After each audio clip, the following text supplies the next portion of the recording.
ज्योतिबांचे पायी हे जर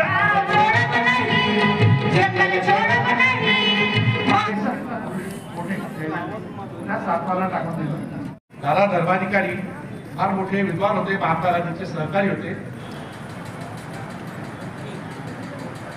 आपण मदती करणार नाही, होणार नाही. बरोबर, धन्यवाद. अशीच आपण जोपर्यंत भाषण टाका मला 200 रुपये पर भाषण.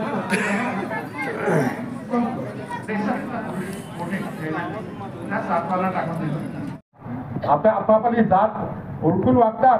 तर अशा तऱ्हेने हे जे काम आहे विराटी सारख्या विद्वानांनी हेमाद्रीला त्या पण मंदिर शैलीचं श्रेय देऊन टाकता तो एक मुद्दा आलाय, इतिहासकारांचा एक गोंधळ त्यात आलाय.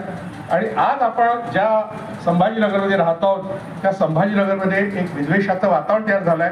ज्या ठिकाणी एक 52 दरवाजे आपण म्हणतो, मुस्लिम हिंदू एकत्र राहतात, कुठे भेदभाव नाही, भांडण नाही, मला अजान झाली तर थांबले सर पटकन.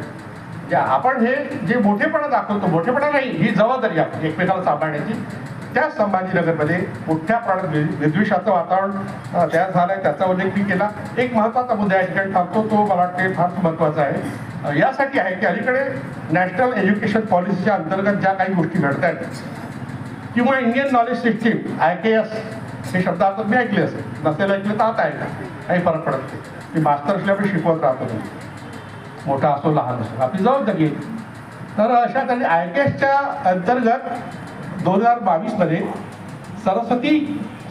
सरस्वती हा शब्द सिंधू संस्कृतीसाठी वापरला गेला आणि इतिहासाच्या अभ्यासक्रमात लिहिलं गेलं सिंधू संस्कृती शब्द वापरायचा नाही. गेल्या 50-60 वर्षामध्ये RSSचे लोक सरस्वती हा शब्द वापरत होते. 2022 मध्ये त्यांनी मात्र सिंधू शब्दच वापरायचा नाही, सरस्वती शब्द वापरायचा निर्णय घेतला. 2022 हे वर्ष महत्वाचे यासाठी आहे, 1922 मध्ये सिंधू संस्कृतीचा शोध लागला होता. राखालदास बॅनर्जी फार महत्वाचं नाव आहे, नाना दीक्षित त्यात होते, अनेक लोक होते. तर या लोकांनी त्याची एक मांडणी केली, ती संस्कृती कशी होती, काय होती वगैरे, नष्ट काही झाली, कारणे दिली आणि तिला नाव दिलं सिंधू संस्कृती. पुढे हरप्पा संस्कृती नाव आलं. आता त्याला 100 वर्ष झाली, म्हणजे 1 शतक ओलांडलं, शताब्दी साजरी करायला पाहिजे त्या संशोधनाची. उलट काय केलं आताच्या सरकारने, सरस्वती शब्द टाकला. आता आपल्याकडे काय फरक पडतो सरस्वती टाकला? अनेक हिंदूंना वाटते ती देवीच आहे, आपल्याला कोणतेही देव चालतो, कोणती देवी चालते, पण असं इतकं साधं ते प्रकरण नाही. सिंधू हा जो शब्द आहे तो एका नदीला उद्देशून आहे, सरस्वती हाही शब्द आहे तो नदीला उद्देशून आहे.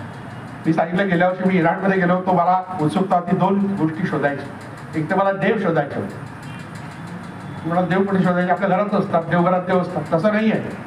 देव नावाची एक जात होती, जमात होती, असा उल्लेख आर्यांमधली टोळी होती, हा उल्लेख भारतीय विवाह संस्थेचा इतिहास या ग्रंथामध्ये इतिहासाचार्य राजवाडे यांनी केलाय.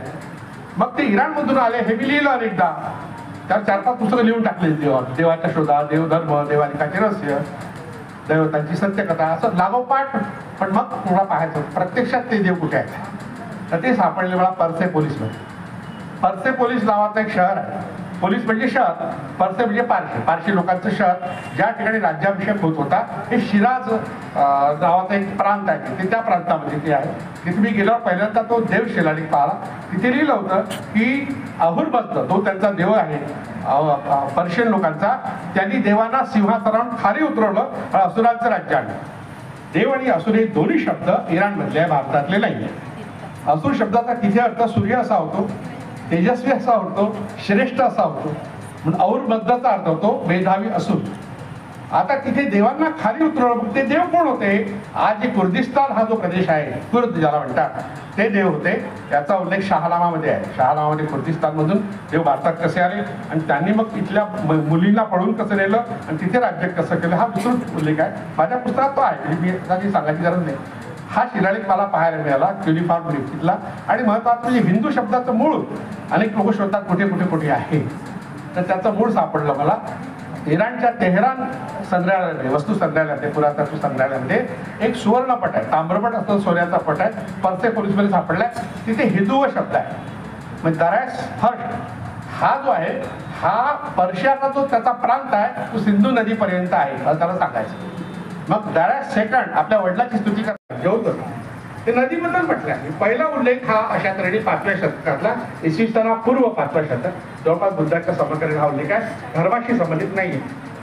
नंतरच्या काळात मग इसवी 8व्या शतकात जो मेरुदत्त ग्रंथ आहे त्यात हिंदू शब्द घ्यायचं नाही, कारण आम्हाला अतिशूद्राचं नाव जीभावर घ्यायला लाज वाटायची. जीभेवर घ्यायचं नाही अतिशूद्राचं नाव. पहिली पायरी जी आहे, पहिली पायरी संत चोखोबांची आहे. कारण की जो खून संत चोखोबांचा या वर्ण व्यवस्थेने केलेला होता, ब्राह्मणवाद्यांनी केलेला होता. संत नामदेव महाराज पंजाबमधून ज्या वेळेला पंजाबला त्यांना मेसेज गेला, नामदेव महाराज पंजाबहून मंगळवेढ्याला गेले, त्यांना जे भिंतीत गाडलेलं होतं संत चोखोबांना, ते भिंत तोडली. संत नामदेवांनी ती भिंतून त्यांचे जे काही पार्ट्स होते, बोन पार्ट्स त्या ठिकाणी ते घेतले, त्याची पालखी केली आणि पालखी करून संत चोखोबांची जी पालखी आहे ती पालखी त्यांनी पंढरपुराला आणली आणि पंढरपुराच्या जो पांडुरंग आहे त्याच्या पहिल्या पायरीच्या खाली त्यांनी ते जे त्यांचे बोन साईडची हाडं होती त्यांना त्या ठिकाणी दफनविधी केला आणि त्या से निकलते क्यों है? इतना डरते हैं तो फिर घर से निकलते क्यों है?